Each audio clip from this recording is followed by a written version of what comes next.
자, 우리는 오늘부터 등기법 들어갑니다. 그죠? 등기법. 자, 부동산 공시법입니다. 부동산을 공시하는 절차에 관한 법인데 우리는 여태까지 지적법, 공간정보의 구축 및 관리에 관한 법을 배웠습니다. 이 공간정보법에서는 토지의 표시라고 해서 토지의 외관을 우리에게 공시해주는 국가제도를 배웠어요. 그래서 우리가 부동산에 관심을 가질 때 그 부동산에 대한 정보를 정확히 알고 거래를 해야 되는데 이 부동산의 외관에 대한 정보도 중요하더라는 거야. 부동산이 어디 있다. 그리고 나는 집을 짓고 싶은데, 농사를 짓고 싶은데, 과일을 기르고 싶은데 그 용도로 쓸 수 있느냐 쓸 수 없느냐, 내가 원하는 적당한 면적이 있는데 그 면적에 해당하는 땅이냐, 그리고 면적은 내가 원하는 면적인데 모양도 내가 원하는 네모 반듯한 모양이냐, 아주 이쁘게 생기지 않은 이상하게 생긴 모양이냐, 그런 것들을 개인적으로 알려면 엄청난 시간과 비용이 들 거예요. 그래서 대한민국이란 이 국가가 대한민국 모든 토지에 대해서 조사하고 청량하고 다 해서 그런 정보들을 다 가지고 있다가 알고자 하는 사람에게 2,000원, 2,000원이면 다 가르쳐 주더라고요. 개인적으로 알아내려면 수없는 비용이 요구될 거예요. 그죠? 그렇게 했던 것이 우리가 여태까지 배웠던 지적법입니다. 그러면 자, 토지에 대해서 외관이 마음에 들어요. 그러면 이제 거래를 해야 되겠단 말이에요. 그럼 거래를 하려면 어떤 사람하고 거래할 것인가? 당연히 권리자하고 거래를 해야 돼요.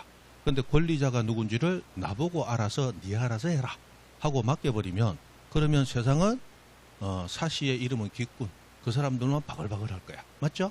부동산 사기는 한 번만 잘 치면 평생 놀고 먹는 돈이 생기는 거거든요.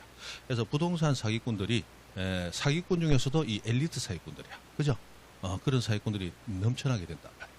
그래서 국가는 이 권리에 대해서도 국가가 뭔가 공시하는 방법이 필요하네 라고 해서 제도를 만든 것이 민법에서 나오는 민법 186조예요. 자, 부동산에 대해서 법률행위였다. 그러면 의사표시로 인해서 부동산 권리가 넘어갈 때는 의사표시는 당사자만 알고 외부에서 모르죠. 맞잖아. 그럼 그 의사표시로 인해서 권리가 넘어갔다 해버리면 그러면 권리자가 누군지를 찾아서 우리는 삼천리 삼만리 돌아다녀야 돼요. 그래서는 안 되겠다. 그래서 민법이 의도한 건 뭐냐. 국가가 등기소라는 관공서에 등기부라는 장부를 만들어 놓고 이 등기부라는 장부에 권리자로 기재되어야 법적으로 권리자로 인정할 거야 라고 이제 법으로 제한을 가하는 거야. 그래서 등기부에 뭐 되었을 때, 등기되었을 때 권리자가 됩니다. 그러면 그 등기부는 국가가 어떻게 관리하느냐, 등기소 내에서 관리하면서 누구나에게, 공개를 원하는 누구나에게 공개를 해주는 거야. 그러면 우리는 권리관계를 알고 싶으면 부동산 근처에 가서 권리자를 찾아다녀야 된다. 등기소 가면 된다. 등기소 가서 등기부 딱 보면 다 나오더라는 거야. 그래서 그렇게 등기법이라는 게 만들어지고 등기라는 절차가 이제 이루어지게 되는데 그러면 등기는 어떻게 이루어지느냐라는 겁니다. 자, 거기에 대해서 이제 민법 규정하고 우리가 배울 텐데 그거 배우기 전에 기본적인 절차를 한번 봅니다. 자, 부동산에 대해서 법률행위를 합니다. 자, 법률행위를 하면 그러면 그 부동산에 대해서 법률행위한 결과로서 권리가 움직여야 되는데 자, 지금 현재 갑이 소유자입니다. 자, 갑이 이 부동산의 소유권을 가지고 있는 이유는 등기부를 보니까 소유자가 누구라고 되어 있기 때문에 소유자가 갑이라고 되어 있기 때문에 갑이 소유자인 거야. 그래서 우리는 부동산에 대한 권리는 뭘 보고 판단한다? 등기부를 보고 판단한다. 그래서 등기부를 보니까 갑이 소유자야. 그래서 을이 갑을 찾아가서 거래를 제안했습니다. 매매 계약을 제안했어요. 그래서 매매는 돈을 주고 물건을 사고 파는 계약이다. 그죠? 매매는 반드시 재산권 하나를 취득하기 위해서 반대급부로 뭘 줘야 돼요? 금전, 돈을 줘야 됩니다. 그것이 매매야. 그죠? 저 사람 재산을 가져오면서 내 재산을 주게 되면 그건 교환이야. 그죠? 매매가 되기 위해서는 반드시 매개체가 뭐여야 된다? 금전, 돈이 매개체가 될 때 그걸 매매라고 하는 거예요. 그죠? 그래서 갑은 을에게 소유권이라는 재산권을 주게 되고 을은 그 반대급부로서 뭘 주더라? 금전, 돈을 주더라. 그게 매매란 말이에요. 그럼 매매라는 이 법률 행위에 대해서는 민법이 다루더라는 거야. 자, 법률 행위, 의사표시로 이루어지는 행위예요. 세 가지 있다. 그죠? 단독 행위, 계약, 합동 행위. 세 가지가 있는데 가장 흔하고 가장 압도적으로 많이 일어나는 법률 행위가 바로 계약입니다. 계약은 혼자 하는 거다. 상대방과 둘이 합의해서 하는 거다. 합의해서 하는 거다. 합의라는 건 의사표시 합치예요. 맞죠? 그럼 의사의 합치만 가지고 매매라는 계약은 성립하는 거야. 자, 그랬을 때 을이 갑에게 돈을 주게 됩니다. 그리고 갑은 을에게 권리를 줘야 돼. 그럼 언제 돈 주고 언제 권리 주느냐? 마지막 판에 우리 민법은 동시이행 관계라는 걸 인정하죠. 그래서 한쪽에서 일방적으로 먼저 주는 것은 공평하지 않다. 그러니까 마지막에 어떻게 하라? 동시에 주고받아라. 라고 해서 어른 갑에게 잔금을 지급하되 잔금 지급 먼저 하라는 게 아니고 잔금 지급하면서 소유권을 동시에 샤샥 주고받을 수 있는 그런 권리를 인정하더라는 거예요. 그게 동시이행 항변이다. 그죠? 그래서 동시이행으로 받아야 되는데 금전은 즉시 바로 넘어가요. 현금으로 주든 이체를 하든. 문제는 재산권은 언제 넘어오느냐는 거예요. 자, 동사는 움직이는 재산은 점유 이전 인도가 있으면 권리가 넘어와요. 그래서 여러분이 뭐 시계 사러 갔다. 그러면 돈을 주고 시계방 사장한테서 그 시계를 넘겨받아서 내 손에 쥐는 순간 내 거예요. 점유의 이전 인도가 있으니까. 그런데 부동산은 인도가 있다고 내 거 되는 거 아니야. 민법은 얘기하고 있어요. 뭐 해야 내 것이 된다? 등기야. 그래서 등기부에 이렇게 소유권 이전을 하고 등기되어야 얻게 된다는 거야. 그렇다면 이 잔금을 주는 것과 부동산의 소유권 이전은 사실은 동시이행이 불가능합니다. 잔금 지급은 순식간에 이루어지지만 이 소유권 등기라고 하는 것은 이 절차가 필요하거든요. 맞죠? 그래서 우리 대부분은 뭐라고 했느냐? 잔금 지급과 소유권 이전에 필요한 등기 서류 교부. 그것이 동시이행 관계이다. 라고 이제 대법원 판결 얘기하죠.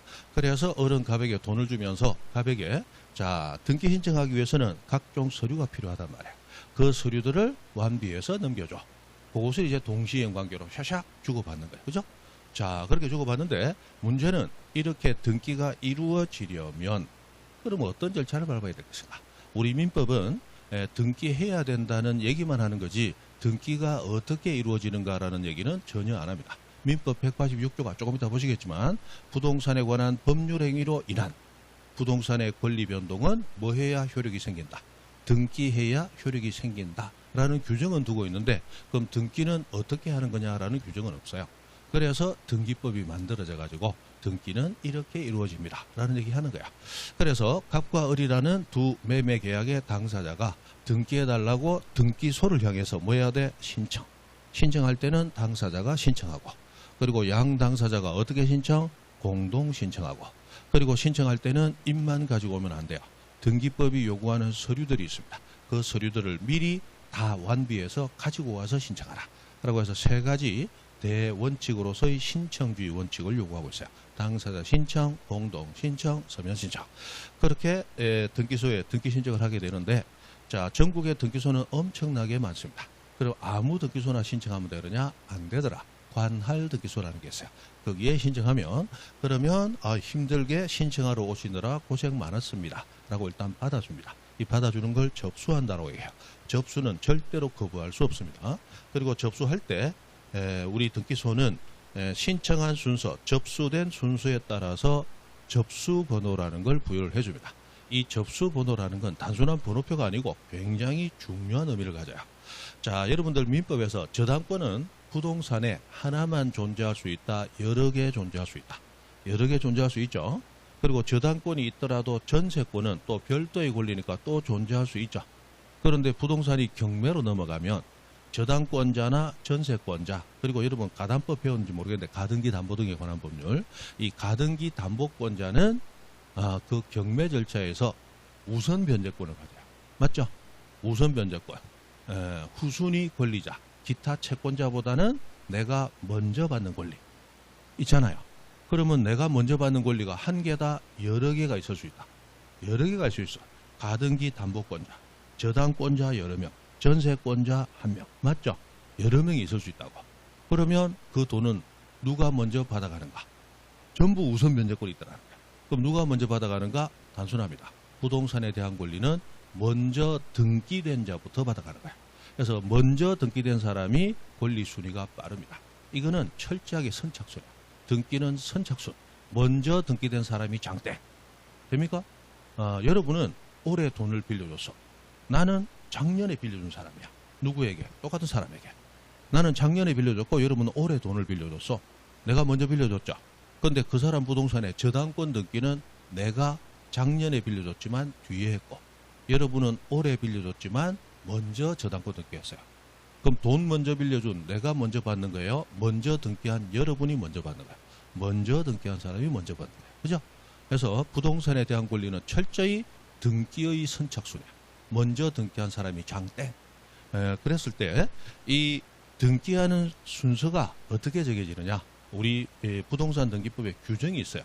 등기관은 부동산에 대한 등기 사무를 처리할 때 접수번호 순서에 의해 처리해야 된다라는 규정이 있기 때문에 먼저 접수된 것이 먼저 등기됩니다. 그래서 이 접수번호는 굉장히 중요한 권리의 순위를 결정하는 가장 태초의 번호가 되는 거예요. 그래서 단순한 은행에 가서 번호표 앉아 기다리세요. 그 번호표 정도의 기능을 하는 게 아니에요. 엄청나게 중요한 번호다. 그리고 이 접수받고 난 다음에 자 등기를 해줄 것이냐 안 해줄 것이냐. 이 사기꾼들이 등기소를 속이러 오는 경우도 있잖아. 맞죠? 심지어 사기꾼들은 누구까지 속이려고 하느냐. 법원의 법관, 판사들도 속이러 옵니다. 그걸 소송사기라고 그래요. 소송사기. 그래서 법관도 속여서 소송을 제기해가지고 법관으로부터 그릇된 판단을 받아서 이익을 챙기려는 그런 사기꾼도 있단 말이에요. 어마어마해요, 사기꾼은. 자, 그래서 이 사기적인 신청이라면 걸러내야 될 거 아니야. 그래서 뭐 하더라? 심사를 합니다. 심사를 해서 문제없다 등기부에 기재해줘요. 그 등기 실행한다라고 부릅니다. 문제있다 등기 안 해줍니다. 그것을 각하라는 말로 부릅니다. 각하. 여러분 요즘 이제 격동하는 대한민국 헌법사에서 기각이다, 각하다 이런 얘기 좀 뉴스 보면 좀 들어본 적 있죠? 그래서 각하라고 해요. 각하. 각하든 기각이든 둘 다 관공서에서 우리가 한 신청을 받아준다, 안 받아준다. 안 받아준다는 거야. 근데 차이가 뭐냐? 기각은 일단 상대방 신청은 받아줬는데 그 신청의 내용을 보니까 안 맞아. 그러면 들어줄 수 없어. 이걸 기각이라고 불러요. 근데 각하는 뭐냐? 상대방이 뭔가 요구를 했는데 요구할 때는 이런 절차대로 요구하라 라고 절차를 정해놨는데 절차 자체를 안 지켰어. 그러면 내용을 보지도 않고 안 해줘 라고 처음부터 뿌리치는 걸 각하라고 합니다. 그럼 절차가 잘못됐으니까 나는 내용도 보지 않고 이거 안 돼 라고 물려버린다. 각하. 절차는 똑바로 했으니까 일단 내가 내용은 살펴볼게. 내용 보니까 이거 잘못된 거야. 안 돼. 이건 기각. 뭐 이렇게 얘기하거든요. 어쨌든 기각이든 각하든 신청인인 우리 입장에서는 들으면 안 될 얘기들이야. 안 들어준다는 거야. 내 요구를 들어준다, 안 들어준다. 안 들어준다. 그게 기각이나 각하라는 얘기야. 그래서 각하를 해서 등기를 안 해주게 됩니다. 이 절차가 등기법이 전체적으로 하고 있는 절차입니다. 이 절차를 배우기 전에 그럼 등기라는 게 이루어지기 위해서 등기소라는 관공서가 만들어져 있는데 등기소 어떻게 만들어졌느냐. 그 다음에 등기소에서 일하는 공무원인 등기관은 누가 등기관이고 어떤 권한을 가지고 있느냐. 그리고 등기부는 어떤 등기부가 있고 어떻게 기재되고 어떻게 관리되고 있느냐. 어떻게 공개되고 있느냐. 그런 것들이 앞쪽에 나와요. 그리고 등기제도 자체가 등기라는 것 자체가 효력을 어떻게 가지느냐. 해서 총론 파트에서 쭉 나오는 것들. 이것들이 이제 등기의 전체 절차입니다. 이 전체 절차인데 이 당사자 신청은 원칙인데 예외적으로 제3자가 신청할 수 있다라고 하는 게 있어요. 그리고 공동신청, 함께 신청하라고 그러는데 법이 특별히 허용한다면 한쪽 당사자만으로 신청할 수 있어 라고 하는 예외들이 있습니다. 이 당사자, 제3자, 공동, 단독 여기에서만 보통 한 2문제 정도 거의 나오고 있습니다. 2문제 정도. 그리고 저 앞쪽에서 굉장히 양이 많아요. 이 두 개 합쳐봤자 내용은 요만한데 여기 소개되지 않은 등기소, 등기관, 등기부 그리고 등기제도 총설이라고 해서 등기 전체 제도 자체를 설명하는 거. 그거 자체가 양이 이만한데 그거는 한 문제 정도 나옵니다.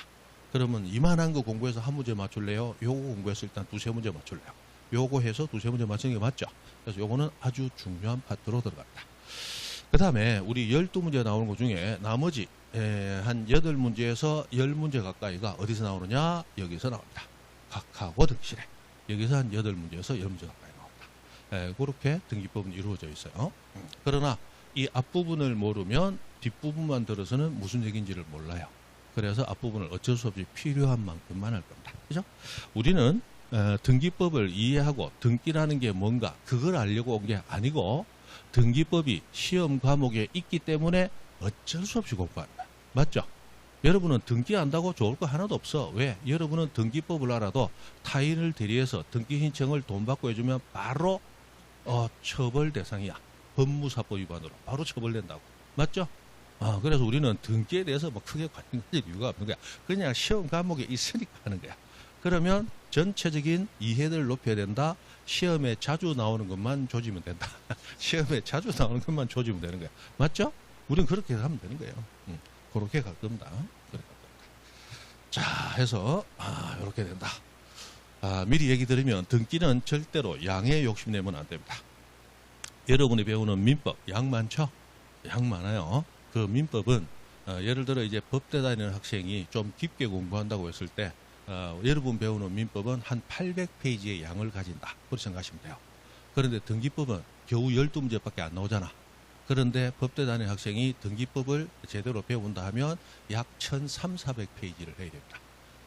그래서 40문제 나오는 게 800페이지 공부하면 되는데 12문제 나오는 게 1300~1400페이지 공부해야 돼. 등기법 양이 훨씬 많아요. 실제로 그렇습니다. 그러므로 12문제 하기 위해서 그 많은 양을 한다 못한다? 못한다. 그러니까 중간중간에 덩어리 몇 개만 빼서 나오는 부분 중심으로 그렇게 보는 겁니다. 그래서 등기법 공부하고 나도 등기가 전체적으로 어떻게 되더라? 이해를 하고 가야지. 하면 돼요. 한 5년 하면 되는데 그렇게 할 필요 없죠. 실제로 그래요. 실제로 그렇습니다.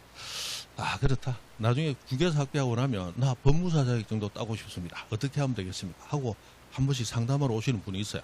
그래서 제가 얘기합니다. 법대 나오신 거 아니죠? 아니다. 그럼 민법도 배웠고 등기법도 배웠으니까 관심이 있는 모양인데 지금 이 상태에서 열심히 중개사 공부할 때보다 하루 공부량을 한 4시간에서 5시간 정도 더 하면 아마 한 3년에서 4년 하면 가능성이 있을 수도 있을 거다. 있을 수도 있을 거다. 그렇게 얘기를 해요. 옛날에 한번 그런 얘기 했었거든. 하도 옛날에 금융위기 해가지고 상황이 안 좋을 때 스포츠 신문, 옛날에 신문 많이 봤잖아. 스포츠 신문 1단에 전면에 뭐라고 광고가 나오냐. 당신도 할 수 있다 법무사. 이렇게 광고를 많이 쳤어요. 그래가지고 친구들이 전화가 오는 거야. 친구야, 너가 법 강의하잖아. 나도 법무사 딸 수 있다고 돼 있던데 시험 보니까 나도 할 수 있다고 하는데 어떻게 하면 되나? 하면 된다. 너 법 전공 안 했잖아. 그러면 지금부터 일하던 거 때려치우고 아침부터 밤까지 열심히 미친 듯이 공부만 하고 한 5년 하면 1차는 가능할 거야. 그래서 그러니까 그 중개사 하시는 게 훨씬 나아. 요새 법무사보다 중개사가 더 나아. 맞죠? 요즘 변호사도 어렵게 그 로스쿨 나와가지고, 로스쿨은 우리 얘기하면 대학원 꼴이야. 맞죠? 교수들 모시고 다니면서 그렇게 돈 써가면서 그렇게 열심히 해서 변호사 시험 학교에서 나오면 얼마 받아요? 지금 200, 300이야. 200, 300. 말도 못합니다. 업계. 법무사 말도 못해요. 예전에 법무사 이 후배들 많이 하거든요. 부산에서 법무사 최소한이 든다. 한 달에 월 3천. 뭐 벌써 한 20년 전에 월 3천 하던 애들 지금 1,000도 못 들고 간다. 못 들고 갑니다. 아주 난립니다. 난립니다. 그러면 세 손가락 안에 들던 친구도 그래. 그럼 세 손가락 안에 못 들고 한 150 손가락 밖에 드는 애들은 어떻게 되겠어요? 죽는 거야. 중개사가 훨씬 나. 그죠? 훨씬 낫다고. 훨씬 나아요. 지금 법무사는 사실 시험은 더 어렵지만 법무사의 고객 중에 하나가 중개사죠. 중개사가 영업 잘해가지고 중개 수수료 많이 받고 중개권 많은 중개사에게는 법무사에서 명함 돌리러 옵니다. 저한테 사건 주시면 건당 수수료 얼마 이런 식으로 이제 해가지고 뭐 많이는 못 줘요. 그것 때문에 법무사들 간에도 막 경쟁이 붙어가지고 한 건당 10만 원까지 올라간 적이 있습니다. 그런데 법무사들 한 건 해가지고 돈 얼마 받는 줄 알아요? 실제로 우리가 받는 취득세 뭐 이런 거하고 다 포함이 되어 있기 때문에 돈이 많은 것처럼 보여도 법무사가 가져가는 개인 수입은 그렇게 많지 않아요. 그런데 그 10만 원씩 내면 사무실 유지하고 직원 월급 주고 어떻게 할 거예요? 그래가지고 요즘은 원래 한 건 하면 10,000원에서 20,000원 받으면 되는 거예요. 딱 그 정도 받으면 되는데 그것도 없는 것보다 낫지. 우리는 고객이다. 그래요. 그렇습니다. 그래요. 됐습니다. 듣는 후배들은 가슴이 아프겠지만 실제로 그래요. 세상은 그렇게 돌아가는 겁니다. 됐습니다. 자, 그러면 등기는 소유권, 제한 물권 이런 등기가 되고 하고 쭉 소개가 되는데 이건 다음에 보시면 되고 지금 봐서 모르고. 자, 민법 제186조 나왔습니다. 자, 그런때는 잠깐만 소개하고 지나간 거 여러분 민법에서 다 하시니까 그죠?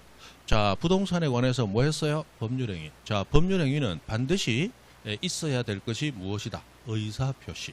의사 표시 없는 법률행위는 존재한다, 존재하지 않는다. 존재하지 않아. 법률행위의 핵심은 의사 표시로 이루어진다. 맞죠? 의사는 내 마음에 있는 거야. 그게 표시, 외부로 뱉어진 거야. 말로 뱉어지든 글로 뱉어지든. 맞죠? 그 의사 표시는 주고받은 당사자는 의사의 표시가 있었다는 걸 알아.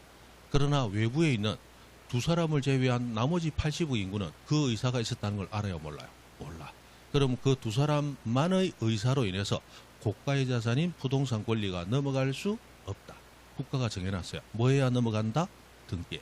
그래서 등기부에 뭐 해야? 등기해야 부동산 물권 변동 효력이 생긴다. 그러면 갑과 을이 매매해서 을이 갑에게 돈을 다 줬어요. 그런데 등기부를 보니까 이렇게 갑이 소유자라고만 돼 있습니다. 그럼 갑은 소유권이 있다 없다? 없다. 소유권 없어요. 그래서 을이 이 집에 들어가서 이사를 들어가서 점유의 이전, 인도를 받았습니다. 을 소유권 취득합니까? 안 됩니다. 그래서 을은 동사무소 가서 전입신고까지 했습니다. 그래서 이제 주소도 이 집 주소로 됐어요. 소유권 취득됩니까? 안 됩니다. 그래서 문패를 이따만하게 을거 하고 붙였어요. 을거 됩니까? 안 됩니다. 그래서 동네 입구에 플래카드 붙였어요. 이제 저 집은 을거다. 그리고 동네 사람들에게 떡 다 돌렸습니다. 돌리면서 얘기합니다. 내가 을이거든요. 저거 이제 내 거거든요. 라고 떡까지 돌려도 을거 된다 안 된다? 안 됩니다. 뭐 해야 을거 됩니까? 등기해야 됩니다. 등기. 그래서 등기부에 이렇게 소유권 이전 을 원인 매매 이렇게 등기됨으로써 을은 소유권 취득이 되는 거야. 이렇게 등기되지 않으면 소유권 취득이 안 됩니다. 여러분 소유권을 취득하기 위해서 거래 없이도 취득하는 방법 하나 있죠. 시효 취득. 맞죠? 그래서 20년간 소유사로 어쩌고 저쩌고 해가지고 하면 권리 취득은 되지만 마지막에 뭐 요구해요? 등기함으로써 소유권을 취득한다. 그래서 시효 취득조차도 뭐 해야 돼? 등기해야 돼. 그러니까 등기하지 않으면 원칙 내 거 된다 안 된다? 안 될 거야. 그래서 등기는 그만큼 중요하다. 등기 안 하면 헛방이야. 이 집에 을이 50년을 살아도 등기부에 이렇게 돼 있으면 소유권은 누가 가지고 있다? 갑이 소유자예요. 법적으로는 갑이 소유자예요. 맞죠? 그래서 50년 뒤에 갑이 옛날에 내 살던 집 누가 사나 궁금해서 등기부를 봤더니 아직 이렇게 돼 있어요. 그러면 갑은 자기한테 물건 샀던 을에게 무한한 감사의 인사를 드리면서 맞죠? 나에게 돈 주고 사놓고 여전히 내 거로 남겨놨다는 사실은 나에게 한 번 더 팔아먹으라는 정말 깊은 배려가 있구나. 고맙다. 하고 갑이 50년 뒤에 병하고 매매 계약해가지고 병합으로 이전등기 신청하면 등기관은 신청에 문제 없죠? 병합으로 이전등기 해줍니다. 그러면 소유권은 누가 가져요? 병이 가집니다. 그래서 병이 와서 당신 누구야? 소유자. 소유자 같은 소리 안 해. 갑이 소유자인데 내가 갑한테 샀거든. 나가. 못 나가. 법원에 갑니다. 법원에 가면 판사가 나무망치 들고 얘기합니다. 을 보고 뭐라고 그래요? 나가. 나가. 너 소유자 아니잖아. 병이 소유자잖아. 나가. 그렇게 돼버렸다. 그죠? 그래서 등기하지 않으면 헛발. 등기. 그만큼 중요하다. 자, 그런데 예외가 하나 있다. 예외가. 자, 민법 187조. 자, 법률 행위가 아니고 법률의 규정에 의한 거. 자, 법률 행위는 의사표시예요. 당사자밖에 몰라. 그러나 법률의 규정은 국회에서 입법, 법을 제정하고 그렇게 국회에서 입법된 법은 행정부로 이송이 됩니다. 행정부로 이송이 돼서 공포를 해요. 이런 법이 통과되었다. 그리고 법제처라는 중앙부처에서 하루 24시간 무료로 법제처에 있는 종합법률정보라는 칸에 들어가면 대한민국의 모든 법이 24시간 끊임없이 무료로 공개가 다 되고 있어요. 그래서 법률 규정에 의해서 권리관계가 이렇게 저렇게 바뀌는 것은 법률 규정이 이미 누구에게나 공개가 되어 있기 때문에 누구나 알 수 있죠. 누구나 알 수 있다. 그러므로 뭐 할 필요 없다. 등기할 필요 없이 권리가 넘어간다. 그러는 거야. 다만 등기 없이도 권리를 넘겨받은 자는 그러나 등기하지 않으면 남에게 처분할 수 없다. 그래서 반드시 남에게 처분할 때는 등기해놓고 처분하라. 왜냐하면 법률 규정은 누구나 알 수 있으니까 등기 없이 권리 취득해. 문제는 다른 사람들이 그 부동산에 대한 권리를 파악할 때는 법률 규정 찾아서 파악이 된다. 등기부 보고 파악을 한다. 등기부 보고 파악하는 거야. 그래서 마지막에는 등기부에 내가 권리자입니다 라고 등기해놔야 다른 사람으로부터 인정을 받겠죠. 그래서 등기하여야 처분할 수 있다. 거꾸로 등기하지 아니하면 처분하지 못한다. 그렇게 해놓은 거예요. 그죠? 요게 민법의 규정입니다. 자, 그리고 우리나라는 등기부를 만드는데 부동산 하나의 등기 기록은 딱 하나만 만듭니다. 이때 1부동산 1등기 기록이라고 해서 등기 기록을 하나만 만드는데 이 1등기 기록은 세 파트로 구성이 됩니다. 표제부, 갑부, 을구 세 개의 파트로 구성이 돼요. 그래서 표제부라고 하는 곳에서는 단순히 부동산을 표시해서 소개만 합니다. 자, 이 등기부는 바로 이 부동산에 대한 등기부입니다. 라고 그 부동산에 대한 소개만 하는 거죠. 권리는 없습니다. 그래서 여기 보시면 언제 신축된 부동산이고 어디에 있고 그리고 이 부동산은 단층, 한 층밖에 없는 주택이라는 부동산이고 그리고 철근 콘크리트로 지었고 지붕은 슬라브 지붕이고 그리고 99제곱미터라는 면적을 가지고 있습니다. 이런 부동산에 대해서 요 뒤에 갑부 가시면 소유권자가 누군지를 소개하고 저 뒤에 을구 가시면 소유권 아닌 다른 권리들 소개합니다. 표제부에서는 단순히 권리는 없고 부동산 소개만 합니다. 라는 게 표제부야. 부동산 표시만 들어오죠. 부동산 표시. 그리고 갑구 가면 우선권, 소유권에 대해서. 을구 가면 소유권을 뺀 나머지 모든 권리. 그래서 여러분이 민법에서 배웠던 소유권을 제한하는 물권, 용익물권인 지상권, 지역권, 전세권, 담보물권인 저당권, 근저당권, 채권인 임차권 모두 무선구, 을구에 등기가 됩니다. 이렇게 해서 부동산에 대한 권리를 공시하는 1등기 기록이 완성이 돼요. 그죠? 이렇게 됩니다. 그리고 부동산 하나에 무조건 등기 기록은 하나만 둡니다. 두 개 만들어주지 않습니다. 됐어요. 자, 넘어가고 언제 권리 변동이 일어나냐 이거 민법 다 했으니까 넘어갑니다. 넘어가요. 등기부에서 시험 안 나와 저거 민법에서나 나오지. 자, 등기 효력 들어갑니다. 우리 필수 84페이지 있죠. 자, 여기서 1번 권리 변동적 효력 하는 게 나왔는데 자, 등기관이 등기를 마치면 그 등기는 언제부터 효력이 생긴다? 접수한 때부터 생깁니다. 이 접수한 때라고 하는 거 그거 좀 알아두시고 이건 나중에 다시 한번 설명드릴 겁니다. 자, 여기서는 이 등기 효력 중에 두 가지를 볼 겁니다. 순위 확정력하고 추정력하고. 사실 이 등기 효력은 여러분 민법에서도 하죠.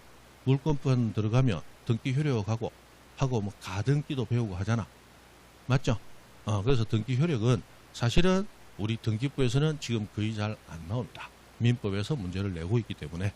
그러나 등기법에서도 기본적인 순위 확정력은 나오고 있다. 그래서 요즘만 한번 봅니다. 자, 동일한 부동산에 권리가 등기된 권리가 한 개만 있다, 여러 개 있을 수 있다. 여러 개 있을 수 있어. 그러면 등기된 권리는 순위가 있더라고요. 그 순위는 무엇에 의해서 정해지느냐? 원칙, 등기한 순서에 따른다. 아까 등기는 철저히 선착순이라고 그랬죠? 먼저 등기한 사람이 장땡, 먼저 등기한 사람이 장땡. 되죠? 그렇게 되는 거예요. 자, 그리고 주등기의 순위는 했는데 주등기 신경 쓰지 마시고 자, 같은 구에서는 우선번호, 순위번호 따라가고 다른 구에서는 접수번호 따라간다. 갓순다접하고요. 갓순다접. 자, 무슨 얘기인지 요 뒤를 한번 봅니다. 아까 우리 봤던 자, 여기 을구를 보니까 이 등기의 순서를 얘기할 때는 을구 보는 게 가장 편해요. 자, 여기 1번도 있고 2번도 있죠. 근데 1번, 2번 위에 보니까 이 번호 이름이 무슨 번호라고 되어 있어요? 순위번호. 갑부도 권리가 등기되니까 번호 이름이 무슨 번호? 순위번호. 그럼 1번은 당연히 2번보다 먼저 등기되겠죠? 그래서 같은 구에 등기된 권리 순위는 무슨 번호 따른다? 순위번호 따른다. 이렇게 되어 있고요. 그런데 아까 자, 등기를 할 때 등기관은 자기 마음대로 등기사건 처리합니까? 접수번호 순서대로 처리합니까? 접수번호 순서대로 처리하는 거야. 그럼 순위번호 빠른 것은 당연히 접수번호도 빠릅니다. 됩니까? 그런데 접수번호는 오른쪽에 수많은 글자 가운데 섞여 있는 번호야. 순위번호는 우리 대문짝에 있는 문패처럼 그냥 그 자리에 딱 고정되어 있어요. 그럼 접수번호 찾는 게 빠르다. 순위번호 찾는 게 훨 빠르다. 순위번호 찾는 게 훨 빠르기 때문에 같은 구에서는 접수번호 찾지 말고 순위번호 따라서 순서 정해지는 거야. 됩니까? 그런데 당연히 순위번호 빠른 건 뭐도 빠르다. 접수번호도 빠르지만 그러나 우리가 시험 치는 것은 법을 시험 치는 거야. 그럼 같은 구에서는 무슨 번호 따르고 순위번호 따르고 나와야 맞는 거야. 법률 규정을 시험 치는 겁니다. 그런데 자, 왼쪽에 소유권 이전 을하고 원인 상속 사실은 여기도 접수번호가 있습니다. 접수번호 예를 들어서 뭐 500번 하고 있단 말이에요. 500번. 자 있는데 자 여기 2번하고 여기 1번하고 순서 따져야 될 필요가 있을 때가 가끔 있습니다. 여기는 없는데 예를 들어 갑구의 가압류권자라고 해서 돈 빌려주고 못 받은 사람이 부동산 가압류를 하고 들어왔어요. 그럼 그 가압류한 사람하고 여기 저당권자하고 어떤 등기가 먼저 들어왔냐에 따라서 돈 받아가는 액수가 좀 달라져요. 그래서 그 순위를 정해야 될 필요가 있습니다. 누가 먼저 등기됐냐에 따라서 돈 받는 액수가 조금 달라져요. 그래서 자 여기 순서를 정해야 될 경우가 있는데 여기 1번은 저기 2번보다 빠른 걸까요? 그건 알 수 없죠. 왜 알 수 없냐면 여러분 학교 다닐 때 자 우등반, 열등반 옛날에는 우등반, 열등반 가지고 서울대반, 연고대반 이거 옛날에 학교들 했거든. 맞죠? 그러면 나는 우등반에서 2등 하는 사람이야. 그런데 쟤는 열등반에서 1등 하는 애야. 그럼 열등반의 1등은 우등반의 2등보다 성적이 좋을까요? 아니야. 비교 자체가 안 되지. 맞죠? 그래서 이 동네 1등은 저 동네 2등보다 당연히 더 빠르다? 이거는 있을 수 없는 거야. 그 동네에서 1등이라는 얘기죠. 맞죠? 그래서 이 양자 간의 권리의 순위를 정할 때는 순위번호 따른다. 먼저 접수된 게 먼저 등기되니까 접수번호 따른다. 접수번호 따른다. 이해되죠? 그렇게 했다는 거야. 그래서 자 요걸 이렇게 이론적으로 이해하면 그 다음은 단순히 외우는 거야. 왜냐하면 머리 흔들면 다 까먹으니까. 그래서 갓순다적, 갓순다적, 같은 구는 순, 순위번호, 다른 구는 접수번호, 갓순다적 하고 외운다. 갓순다적. 됐죠? 갓순다적. 근데 이게 플러스 대접하고 하나 더 외웁니다. 대접. 갓순다적, 대접. 갓순다적, 대접. 이렇게 외우면 돼. 저 아래쪽에 가보니까 이 당구장 표시한 게 나오죠? 당구장 표시. 여기 보시면, 자, 대지권에 대한 등기로서 효력 있는 건물 등기부의 한 등기하고, 대지권의 목적인 토지 등기부의 한 등기하고 나왔습니다.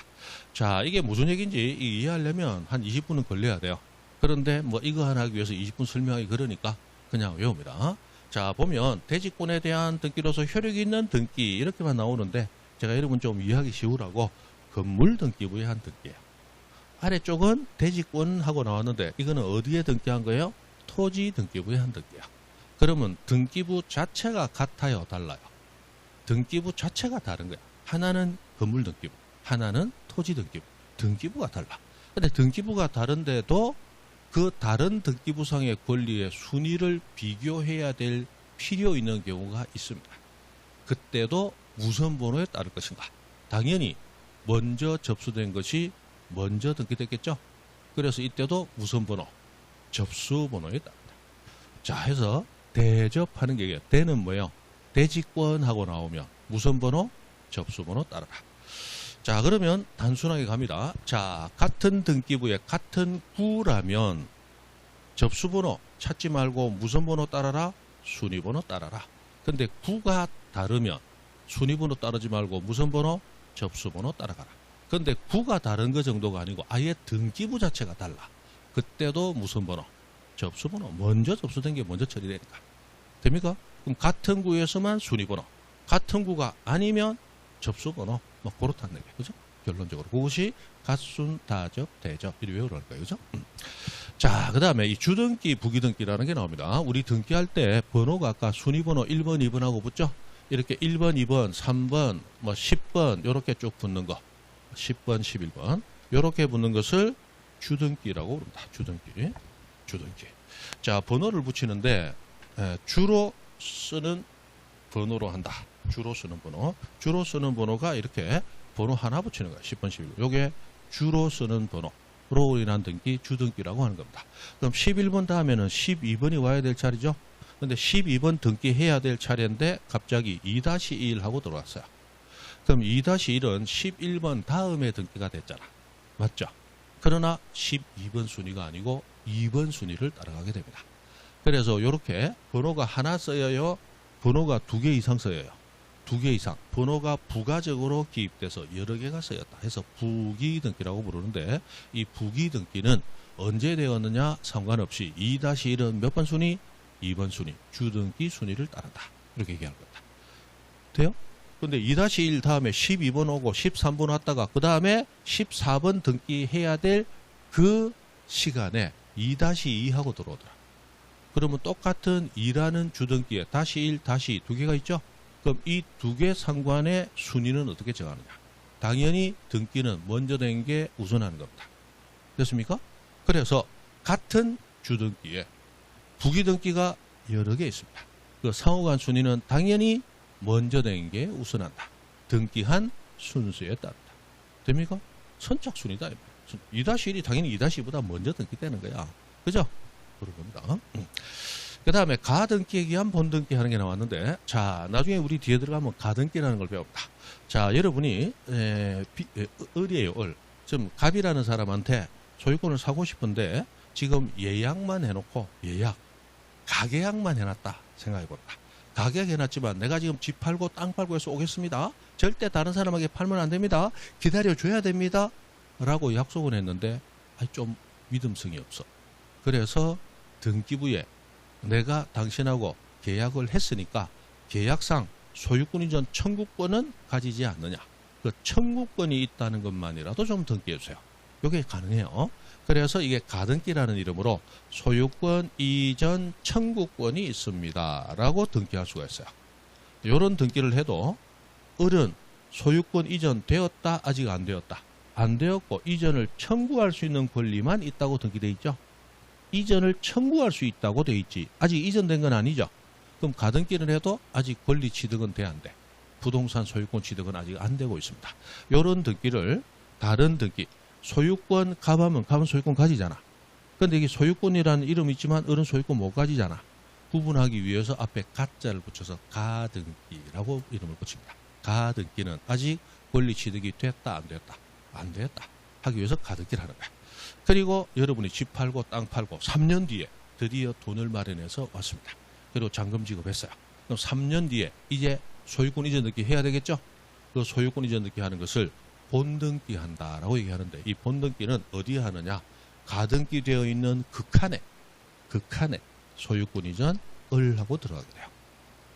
그러면 가등기는 3년 전, 본등기는 3년 후, 3년의 시간을 기억했지만 번호는 별도로 붙인다. 가등기 번호를 같이 쓴다.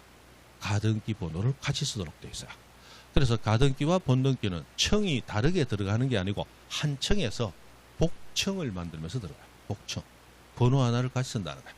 그래서 이걸 뭐라고 표현하느냐? 본등기의 순위는 가등기의 순위를 따른다. 즉 가등기와 본등기는 같은 순위다. 다시 가등기와 본등기는 순위번호 하나를 같이 쓴다. 됩니까? 그 얘기를 하는 겁니다. 그 정도. 그 다음에 회복등기라고 하는 게 나왔어요. 예를 들어서 자 1번 저당권 A 있었습니다. 2번 저당권 B 있었습니다. 그런데 3번 와가지고 1번 저당권이 말소됐다라고 말소 등기돼가지고 일이 지워져 버렸어요. 그런데 1번 A는 아직 돈을 못 받은 상태인데 절차상 잘못으로 잘못 지워진 겁니다. 그러면 지워진 거 놔둬야 돼요? 살려내야 돼요? 살려내야 되겠죠? 그럼 살려내는데 지금 2번, 3번까지 있으니까 다시 살려냈을 때 4번으로 살려내야 되느냐? 아니다. 자, 1번이 잘못 죽은 것을 살려내는 건 회복한다라고 얘기해요. 이 회복한 등기는 옛날 그 순서 그대로 회복이 됩니다. 됩니까? 그래서 회복한 등기 순위는 무슨 순위? 종전순위. 종전순위. 이 말을 아시면 돼요.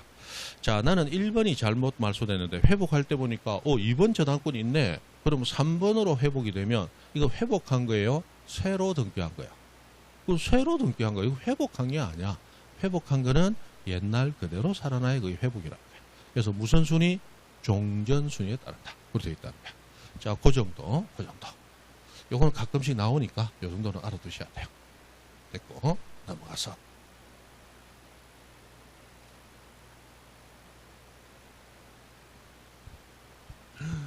시간이 벌써 그죠? 자, 대항력은 뭐 밑부터 다 합니다. 그죠? 채권은 당사자 간의 효력밖에 없다. 그러나 채권도 뭐 하면? 등기하면 제3자에게 주장하는 힘이 생기죠? 채권, 당사자 합의로 성립하는 권리잖아. 합의, 의사표시 합체요. 의사표시는 당사자밖에 모르죠? 당사자 사이에서만 효력을 가집니다.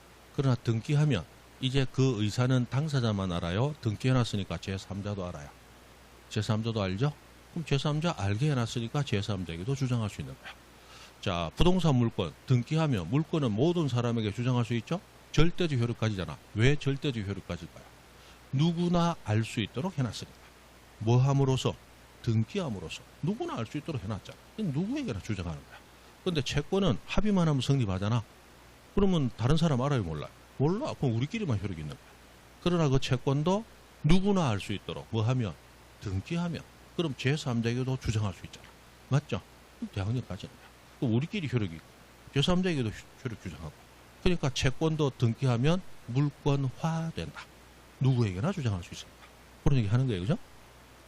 됐다. 그죠? 됐어요. 자, 추정력 갑니다. 우리 등기부에서 알아야 될 것은 요 추정력 정도입니다. 자, 추정력이라고 하는 게 여러분 민법에서 추정과 간주라는 두 단어 배우셨죠? 뭐 하면 뭐 한 걸로 본다 하는 거. 그 간주야, 간주. 근데 뭐 하면 뭐 한 걸로 추정한다. 이게 추정이잖아.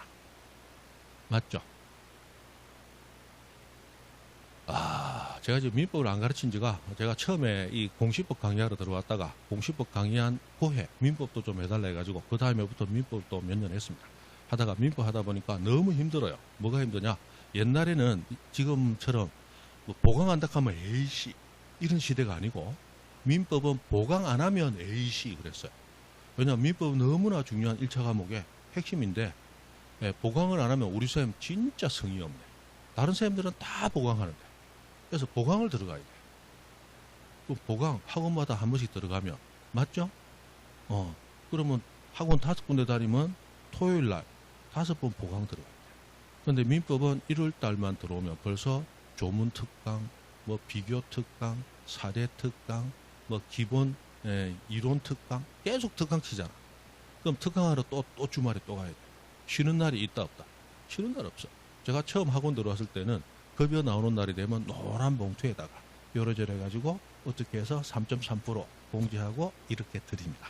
받고 공부 못하게 집에 와서 봐봐라, 이리 와봐라, 여기 있다. 이게 됐다고. 근데 어느 날부터 계좌번호 부르세요. 계좌로 붙여버린 거야. 맞죠? 이 계좌로 붙이니까 이제부터는 나가서 일만 하고 돈은 만져보지도 못하고 돈 냄새도 못 받는 거야. 맞죠? 그리고 토요일, 일요일도 막 일하러 가야 되고 이 사람 사는 게 아니더라고. 그래서 이 민법 사람이 도저히 할 짓이 아니구나. 그래서 도망을 했어요. 공시는 보강한다 그러면 전부 성을 내. 반대가리 하는데 뭐 보강하냐고. 맞죠? 민법은 보강 안 하면 화를 내. 공시법은 보강하면 화를 내. 이거 얼마나 좋아. 공시법 딱 도망갖고 막 작게 먹고 작게 사자. 그러고 간 거예요. 걸어갔다고. 그래서 민법을 안 한 지가 너무 오래돼가지고, 그렇습니다. 민법을 그만두고도 원래 들었던 학생들이 몇 년간 살짝이 뒤로 와서 이 과외를 좀 해달라 해가지고, 뭐, 그때 하면 안 되는데, 뭐, 그런 게 좀 있었습니다. 자, 했는데, 좀 워낙 오래서 그랬어요. 그래서 지금 여러분 민법에 대해서 제가 뭔가 설명을 못 드려. 뭐 하는지도, 뭐가 중요한지 요즘 잘 모르니까. 근데 민법에 보면 시험에 안 나올 거예요. 아마 안 배울 건데, 동시사망의 추정이라는 게 있습니다. 동시사망 추정. 자, 부모님이 비행기를 타고 가다가 비행기가 태평양 한복판에 추락을 했습니다. 자, 시신 찾는다 못 찾는다? 못 찾아요.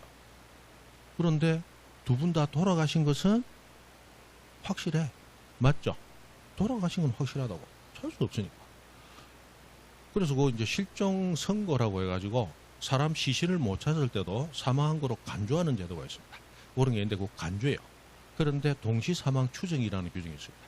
자, 문제는 비행기가 추락했을 때 아버지가 먼저 돌아가셨을까요? 어머니가 먼저 돌아가셨을까요? 안다 모른다? 모르잖아. 근데 누가 먼저 사망했느냐에 따라서 상속이 달라져요. 상속이 달라진다. 자, 상속 1순위는 배우자와 직계비속 자녀입니다. 상속 2순위 직계비속 자녀가 없을 때는 배우자와 사망자의 직계존속 부모가 2순위로 가져가. 됩니까? 자, 배우자와 자녀 1순위 배우자와 존속, 부모 2순위 요래 되는 거야. 되죠? 그러면 자, 아버지 먼저 돌아가셨다고 가정해 봅니다. 그럼 아버지 자산은 부모님하고 내가 상속받았겠죠. 자식이니까.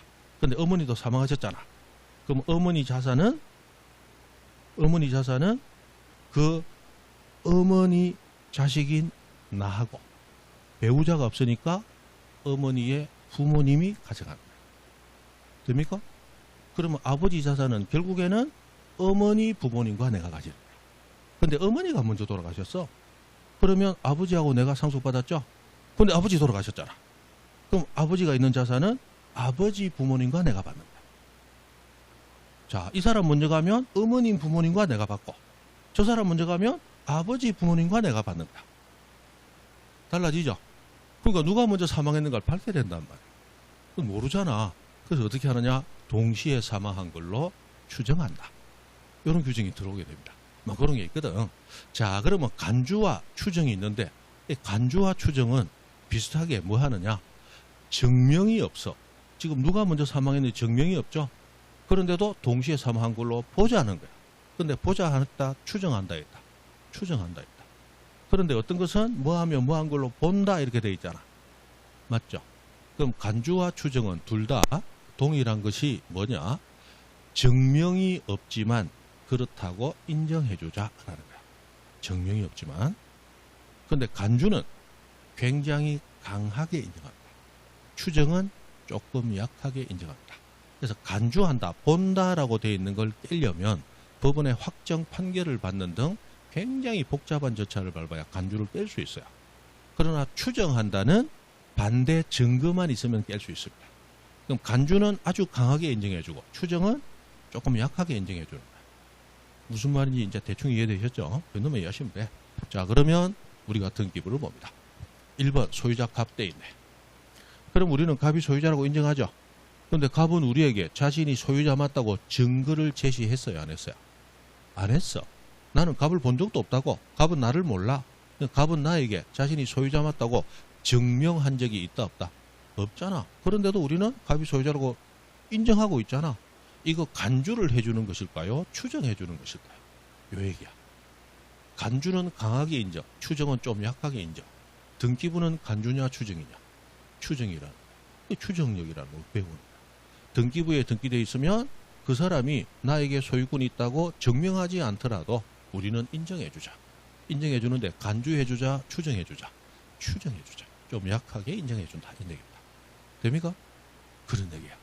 그래서 내가 길 가다가 갑을 만났습니다.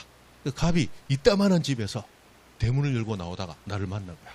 그래서 야, 갑 30년 만이네. 오랜만이다 친구야. 이거 했어요. 그죠? 그러면서 있다가 야, 큰 집에서 나오네. 이 어떤 집인데 했더니 갑이 얘기합니다. 우리 집, 내 집. 그러길래 내가 갑한테 얘기합니다. 야, 이 자식아, 거짓말 하지 마 임마. 너는 학교 다닐 때 부모님도 엄청나게 못 살았고 그래서 점심도 못 사와가지고 점심시간 되면 수도권 가서 물 처먹던 놈이잖아. 그리고 너는 공부도 더럽게 못해서 전교생 700명 중에 뒤에서 세면 첫 번째면 두 번째잖아 임마. 공부도 안 해. 집에 돈도 없어. 네가 이런 집에 어떻게 말도 안 되는 소리 하고 있어. 자식 솔직히 해봐. 너 정원사지. 그럼 갑은 이 집이 내 집 맞는데 어떻게 증명할 것이냐. 그래서 갑은 이런 사람을 자주 만나본 거로 뭘 가지고 다느냐. 등기부 등본을 떼가지고 다니는 거야. 그래서 쓱 꺼내가지고 침 태태 발라가지고 내 이마박에 딱 꽂아서 봐라. 탁 뭐라고 돼 있니 소유자 갑. 그래서 내가 뭐라고 하느냐. 야야야 이 자식 이 사기꾼 자식 너 사기지 이거. 응? 주인 속에서는 깨놨지. 안 믿어 임마. 라고 했을 때 갑은 증명해야 될까요? 안 해야 될까요? 증명 필요가 없고 그냥 믿어줘야 돼요. 무슨 이해되죠? 이게 등기부가 가진 효력이에요. 등기부. 추정을 해줍니다. 그럼 뭘 추정해 주느냐? 세 가지를 추정해 주는데 권리, 갑에게 권리 있다 추정. 그 다음에 원인. 예를 들어서 2번 소유권 이전 을돼 있는데 원인이 매매라고 돼 있어. 매매. 그러면 을은 갑에게 어떻게 하고 소유권 가졌다? 돈 주고 매매. 돈 주고 사서 가졌다. 그런데 을은 어디 있느냐? 서울역 광장 가면 1년 365일 24시간 있는 사람이야. 그리고 여름에도 이따만한 짐 들고 다니면서 겨울 이불 싸들고 다니는 사람이야. 본 적 없어요? 성은 노씨의 이름은 숙자. 맞잖아. 그런 사람이야.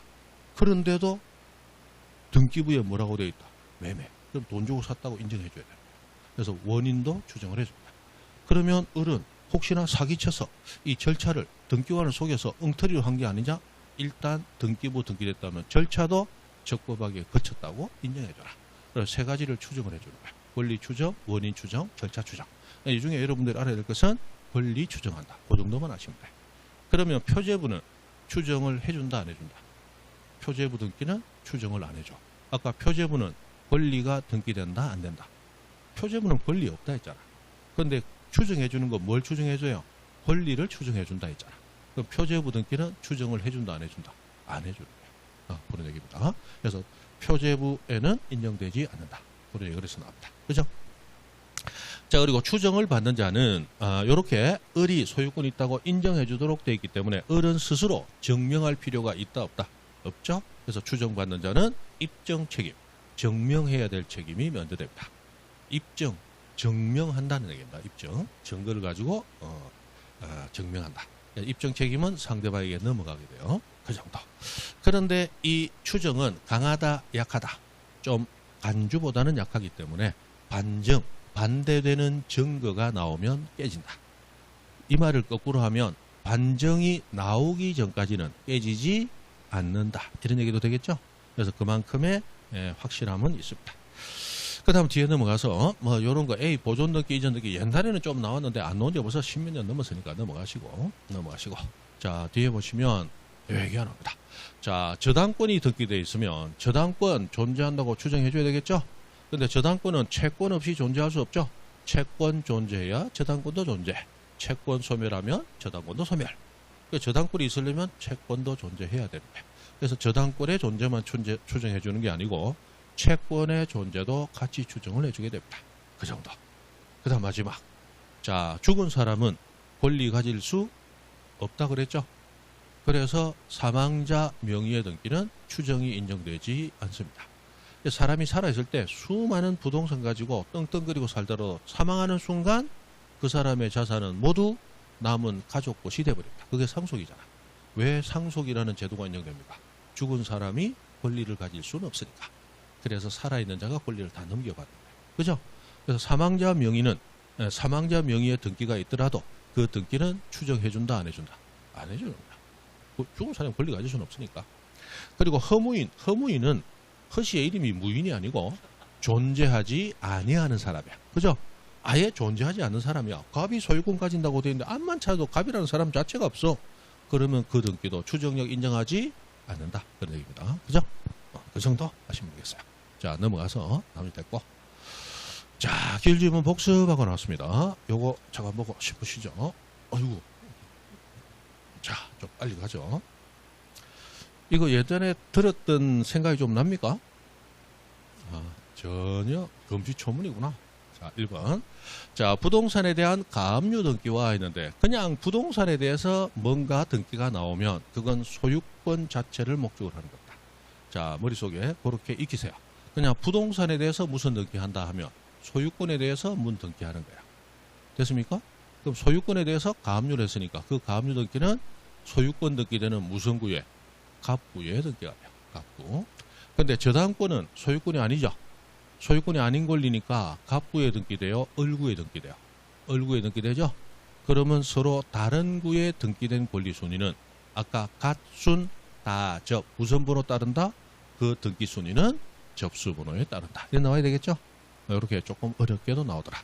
2번 대지권 등기, 대지권 등기 하고 대지권 나오면 갓순, 다접, 대접, 접수번호. 그죠? 그냥 그대로 탁 하면 나와요. 그렇게 외우시면 돼요. 3번, 2번 저당권이 설정된 후 1번 저당권. 자, 1번 저당권 일부 이전되는 부기 등기가 이루어집니다. 예를 들어 1-1 하고 이루어졌다는 거예요. 그럼 배당을 합니다. 그 부기 등기, 즉 1-1은 2번하고 비교했을 때 뭐가 빨라요? 1-1이 빠르죠. 그럼 1-1이 먼저 돈 받아가야 되겠죠. 그럼 그 부기 등기는 2번 저당권에 뭐한다? 우선한다. 그렇게 되겠죠. 4번 위조된 건저당권 해지 정세에 의해 나온다. 이런 거 신경 쓰지 마세요. 자, 이런 말이 나와서 이게 무슨 얘기인가 이해를 해야 되는 것은 민법 시험에서 이해합니다. 우리 등기법은 법률 관계를 이해해야 됩니까? 등기 절차를 판단하면 됩니다. 등기 절차를 판단하면 돼요. 그래서 앞에 위조된 건저당권 해지 정서. 와, 이거 무슨 말이야 이거? 이거 가지고 머리 아프면 안 된다는 거예요. 이런 거는 우리를 머리 아프게 하려고 던져놓은 먹이에 불과한 그냥 지나가는 거야. 우리는 절차만 보면 됩니다. 자, 1번 건저당권 넣기가 말소된 후 2번 건저당권이 들어왔네요. 근데 말소된 1번 건저당권이 넣기가 회복됩니다. 회복되면 몇 번 순이에요? 다시 종전순위 1번이죠. 그럼 1번 그 건저당권은 2번 건저당권이 우선한다. 2번 건저당권이 우선할 수 없다. 2번 건저당권이 우선할 수 없다. 이렇게 나와야 되겠죠? 단순한 거예요. 그죠? 그렇다. 그래서 회복 등기는 종전순위. 이거 알면 안단 말이에요. 그리고 갓순, 다접, 대접. 그런데 보시면 돼. 이게 다 기술지문이다. 그죠? 이런 식으로 나오더라는 거예요. 그래서 요 정도 보는 겁니다. 그 다음에 등기 소화 것을 위해서 나오는 것은 10분 쉬었다 하시죠.